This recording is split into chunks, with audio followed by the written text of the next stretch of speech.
You can't hide your lying eyes, and your smile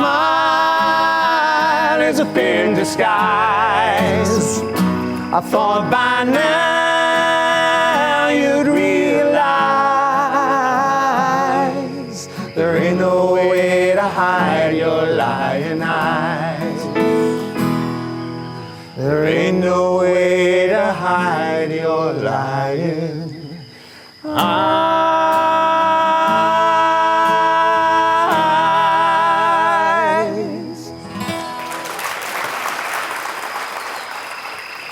So let's just start with a few whoppers from all over the world. Lance Armstrong. For years, he denied allegations of doping as he won the Tour de France 7 times. But earlier this year, he admitted to the world's mother confessor, Oprah Winfrey, that he had, in fact, taken illegal performance-enhancing drugs. Since then, however, the CEO of the American Anti-Doping Authority has claimed that Armstrong even lied to Winfrey. Though apparently he minimised his misdemeanours so he could get a chance to ride again. Well, here in Australia, 2 months ago, a Qantas flight to Townsville was diverted to Rockhampton. A spokeswoman for the airline made a statement, and here's what she said, I quote, "The plane was not maintaining its normal air pressure." She said, "In line with standard procedure, the captain initiated a descent to 10,000 feet. The passengers were calm throughout the descent, and there were no reports of any adverse effects on anyone, including the crew."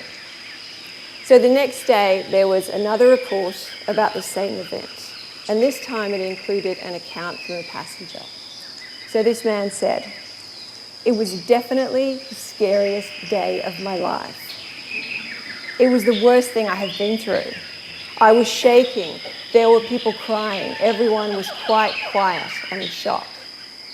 So this man said that the passengers had been told to brace for a rapid descent, and after that announcement, the plane plummeted 30,000 feet in 5 minutes.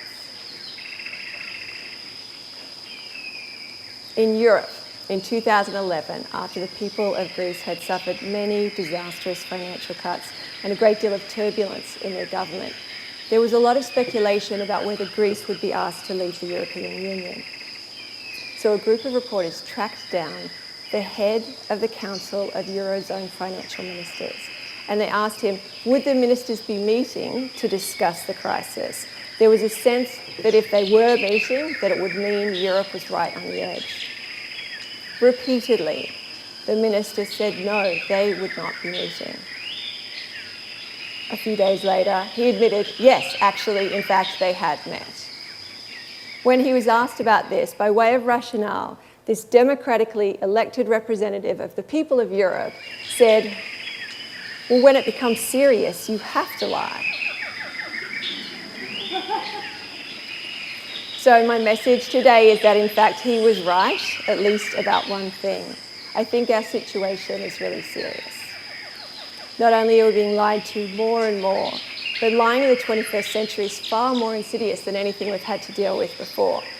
There are a number of reasons for that, but one that I want to think about most today is the fact that the amount of information in our lives has increased exponentially since just the start of this century. So just by way of example, at the end of last year, there were 250 million tweets being sent every single day.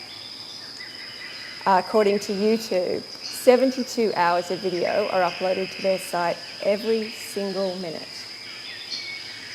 There was a study that looked at the amount of information that was sent through broadcast technology for just the year 2007. And what these people found was that that amount of information was equivalent to every person in the world reading 174 newspapers every day. So, because there's more information, there is more misinformation, and there is more bad information. What makes this worse is that our basic human experience of all this information is like waking up every day and just being hit in the face with a fire hose. That makes it really hard to tell the good stuff from the bad stuff.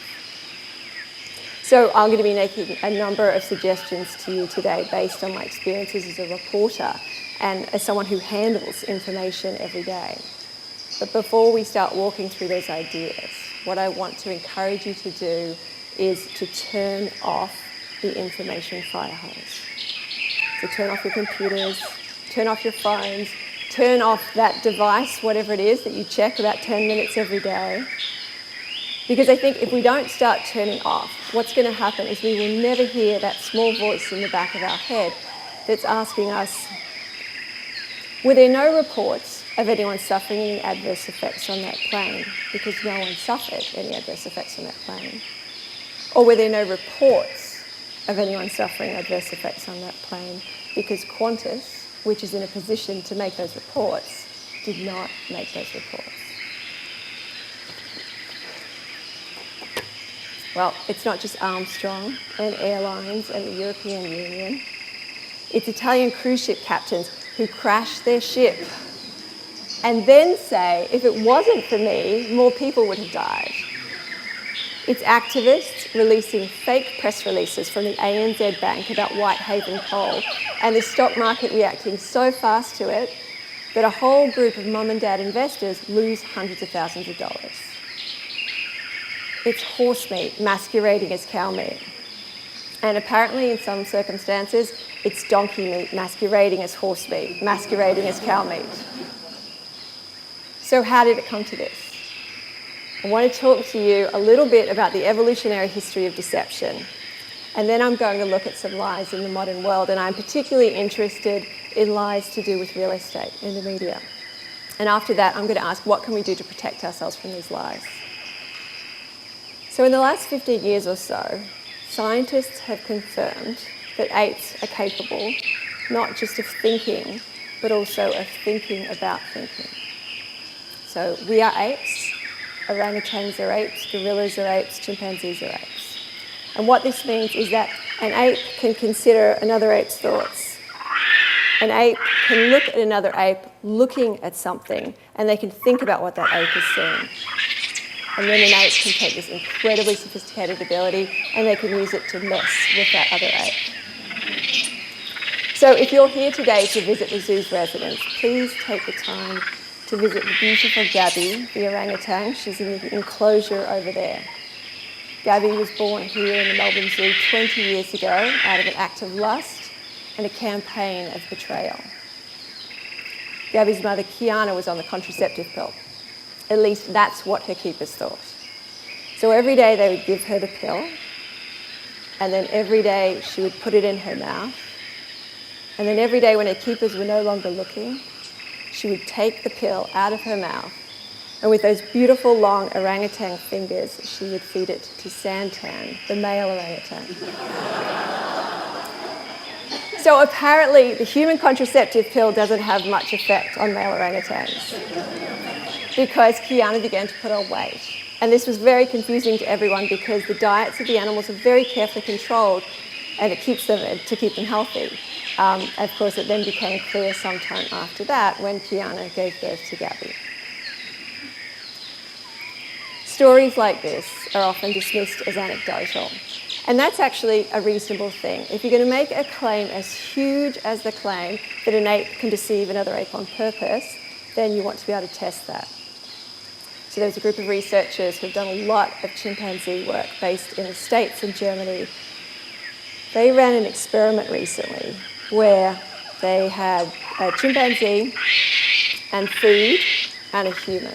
And apparently both food and also the sense of competition bring out the best in chimpanzees.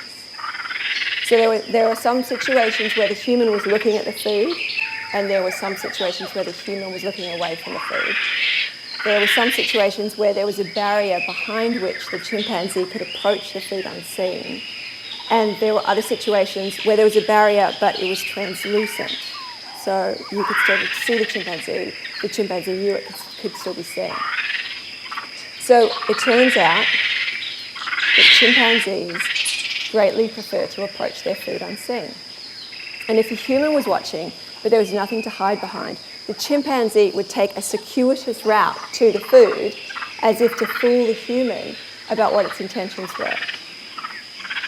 If there was no one watching the food, the chimpanzees never took an alternate route. They just went straight to it.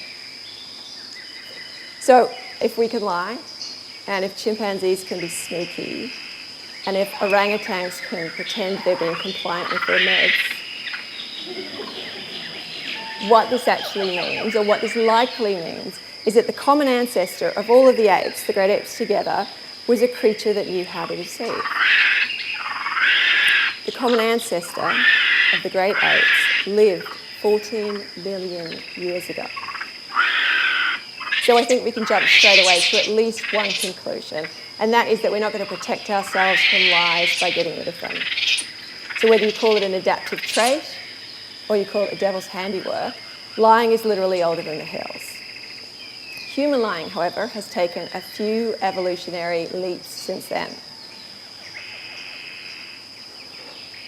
We took this really ancient skill and we finessed it with the invention of language.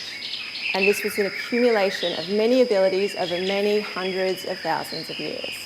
But even as we learned to lie with words, we also learned how to tell when someone was lying with words. So you may not know why you feel suspicion, whether someone is holding your gaze a little too long, or maybe you just get a funny feeling when they talk. We've actually developed some pretty good instincts about lies, and we've learned to be reasonably good lie detectors.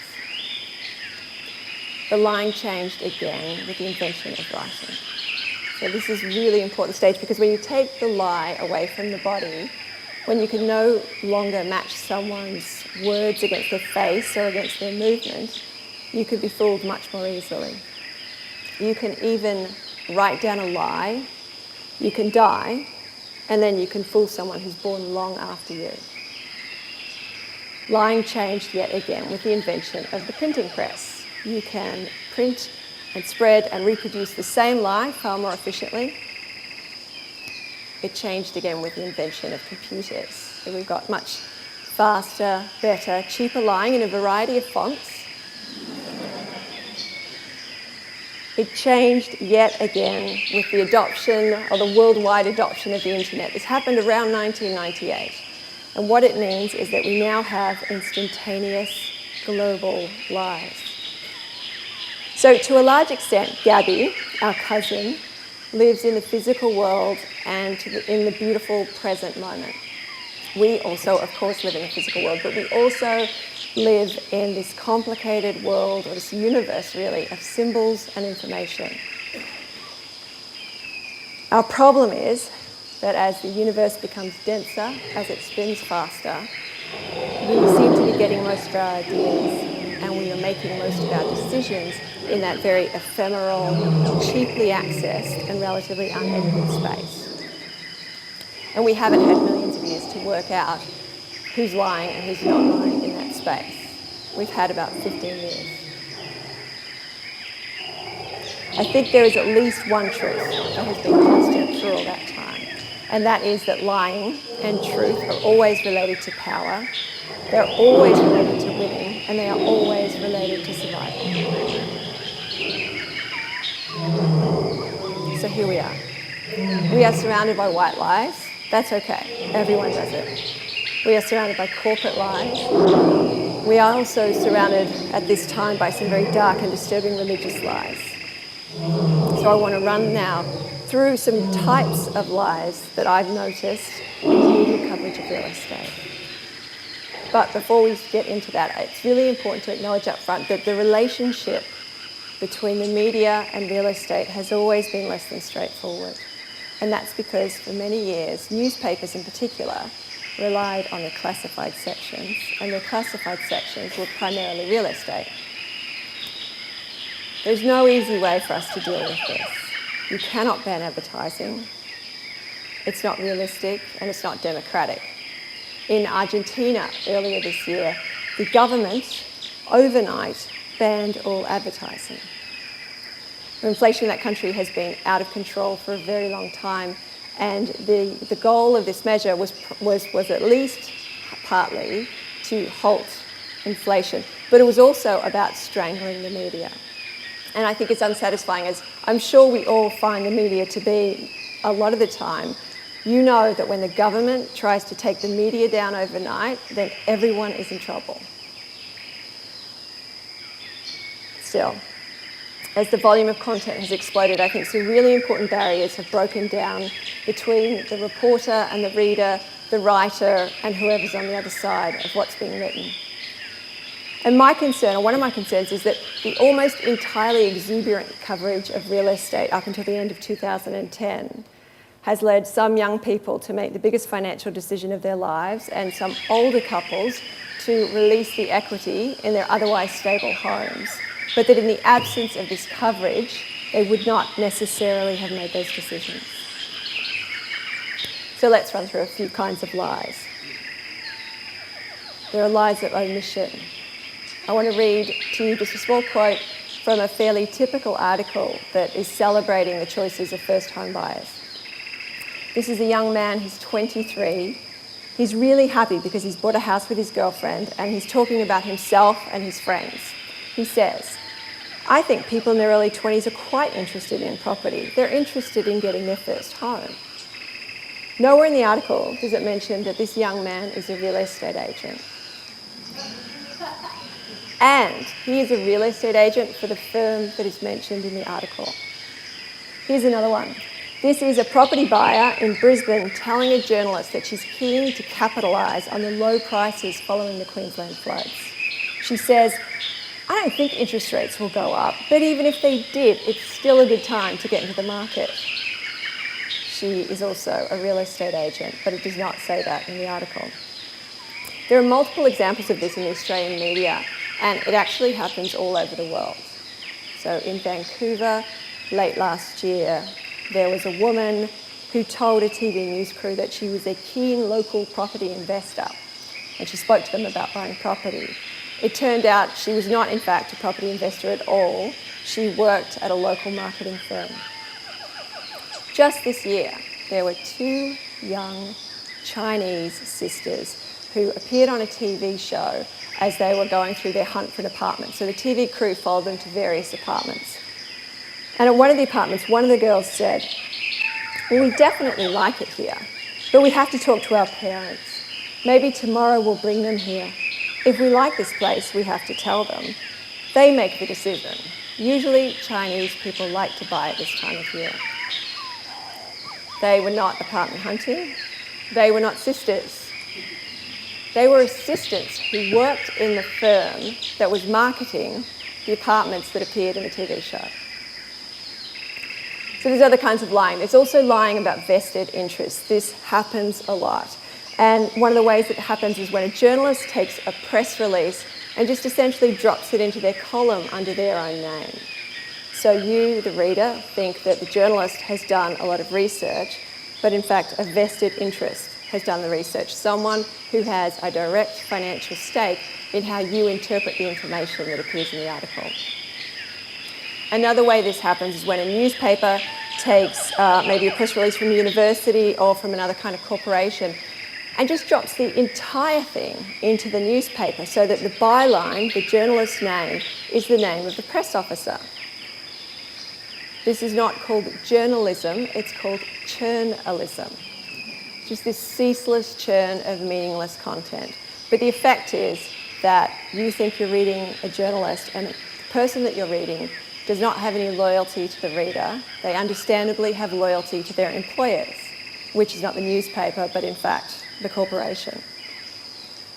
So I think one of the most disturbing examples of the symbiosis between the media and real estate in Australia is the regular column that appears in The Age that's written by Enzo Raimondo. Enzo Raimondo is the head of the Real Estate Institute of Victoria, which, of course, is a lobby group.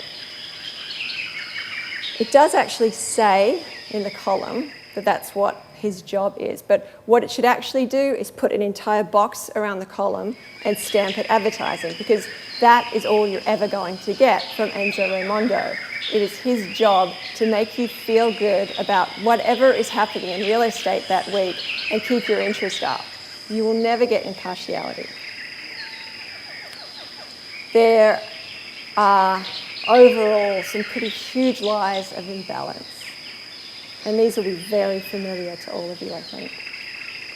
For many years, this coverage of this very complicated, this huge sector of Australian life has cleaved to pretty much one single storyline. And it's a storyline that perfectly suits the advertisers and the lobbies.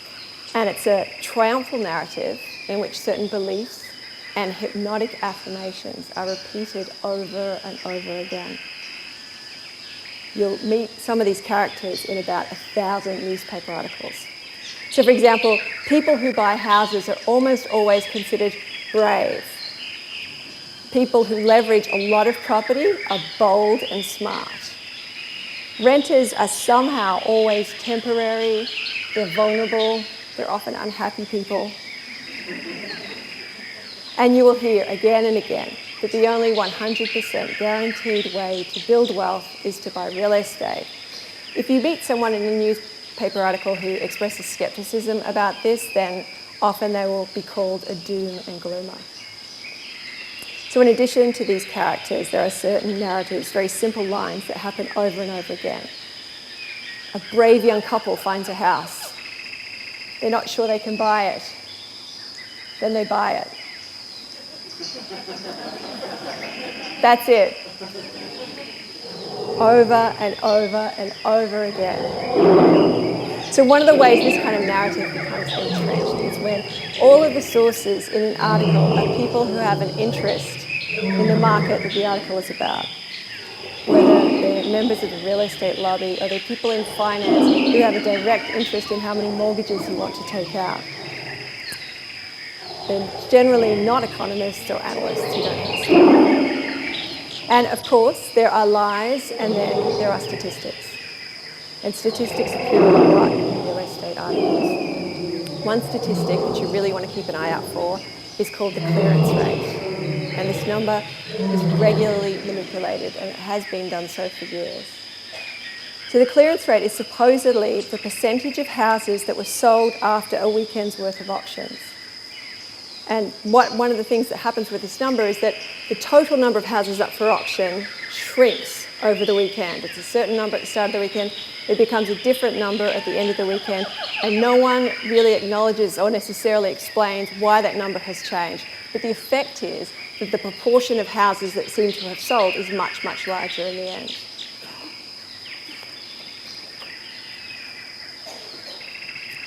I do a lot of science writing, and there's a sort of a category of judgment in science where people say something is not even wrong. So what that means, it's not right, it's not even wrong, it just doesn't make any sense at all. So here's a little example. It's an excerpt from an article from The Australian that made some predictions about the market in 2013, and I don't think it even makes it as a lie. It says, from June 27 through July 17, 2014, Jupiter, which rules expansion, hope, confidence and optimism, enters Cancer, which rules home and family. Apparently this is all going to make the property market boom again. Is anyone here a Gemini? Okay.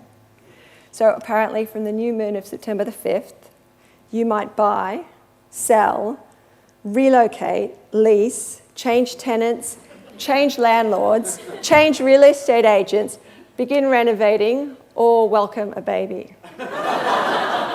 Congratulations. I'm a Scorpio. Anyone else? This is a shockingly accurate prediction. You could be reluctant to make long-term property decisions when you feel negative, pessimistic, and overly cautious. Yet your risk aversion may make you miss out on a bargain. So this article was published around New Year's Eve, and obviously there is a kind of celebratory silliness to having something like this in the newspaper. But, and this is a really important point, it wasn't written by an intern.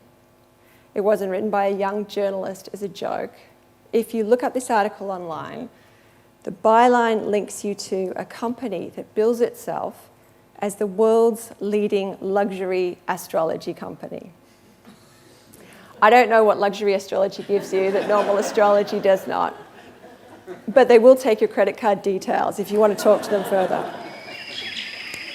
I think there was a terrible inevitability to this piece, and I think it has too much in common with the journalism that preceded it. I think that when you take away prediction and analysis from impartiality, then this is where you end up. So the cost of being lied to can be very high. We can waste our time, we can lose our money, our health and the health of our loved ones can be compromised. There was a recent survey in the US that found that journalists are now one of the least trusted professions of all of the professions. Cynicism about the media is apparently at an all-time high. All of these things are not a coincidence, they're clearly all related to each other. But the problem is that we can't take refuge in blanket cynicism because you have to get your information from somewhere.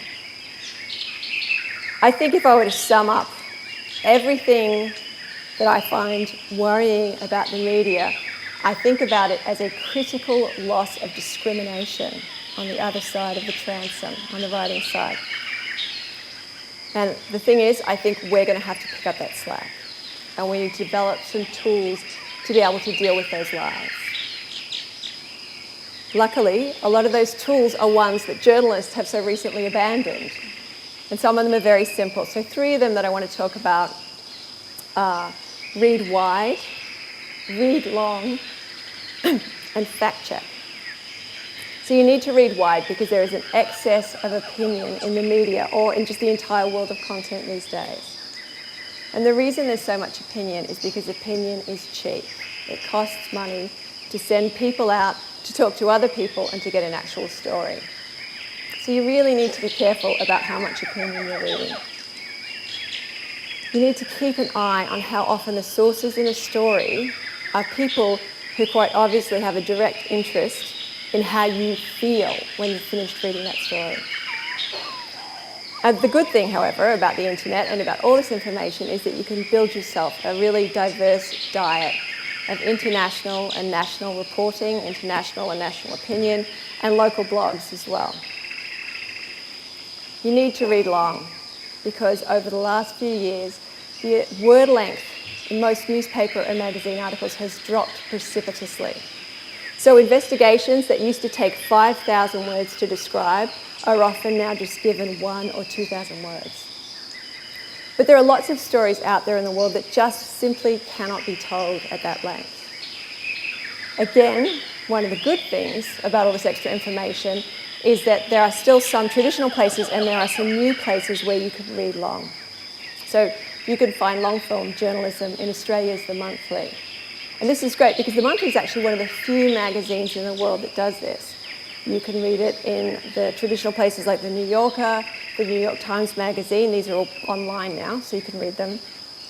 And there's a new kind of journalism right now where journalists are putting together really long-form, detailed pieces, and at sites like The Atavist or Byliner, you can buy those by themselves for just a few dollars. Finally, I think you need to fact check. And primarily that's because no one else really is anymore. So pay attention to the publications that you read, and if you can, find out if they employ fact checkers and find out if they employ copy editors. If they have recently offshored their copy editors and their fact checkers, then take everything you read with a much larger grain of salt. Become a citizen fact checker yourself. It used to be that when we threw out our newspaper, if you wanted to actually check something again or look at it again, you had to go down to the state library and look it up. But now you can just look it up online. So until that changes, we've actually got some really good ways to look back through time, check what someone said previously, and check how many times a particular source has appeared in a section of the newspaper. And I think it is by no means a complete answer, but in fact tune in to online communities that are developing around these issues. A lot of the lies that I've spoken about today, and in fact a lot more lies, are dealt with in a number of blogs here in Australia and also all around the world, and I've got a list of those blogs on my website. Finally, in addition to these tools and these strategies, I think there is a less personal but probably more important principle at stake here, and that is the principle of the witness. So if you're a writer, real estate is actually an unbelievable story, because no matter what everyone here's jobs are, no matter what everyone's family is like, no matter what everyone believes, we all have to deal with real estate in some form or another. So it's universal, and it's a really significant universal because there is triumph in real estate, and there is hope, there is aspiration, and there is happiness, and there is regret, and there are terrible decisions, and there is enormous stress, and there is also the feeling of home. And I think when you tell one single story at the expense of all this incredible human diversity, then that story is a lie. And what it means is, what the cost of this lie is, that no one is actually out there witnessing the lives of people as they are being lived. Witnessing is not easy to do, but witnessing the world as it really is what all great art and all great science aspires to do. Again, the beauty of the information flood is that even if you don't want to publish your personal story, these days you can go online and you will probably find that someone has published a story that you see yourself in. And because they've put it out there, then you feel witness to. So there's a lot of inequity in the world. Life is very short, and truth is tricky. The truth is there are many, many truths. But I think as we get better at witnessing for other people, then we get better at witnessing for ourselves. And then we'll also get better at rejecting the auctioned off, franchise, vested version of our lives that too often we read in the media these days. Thank you.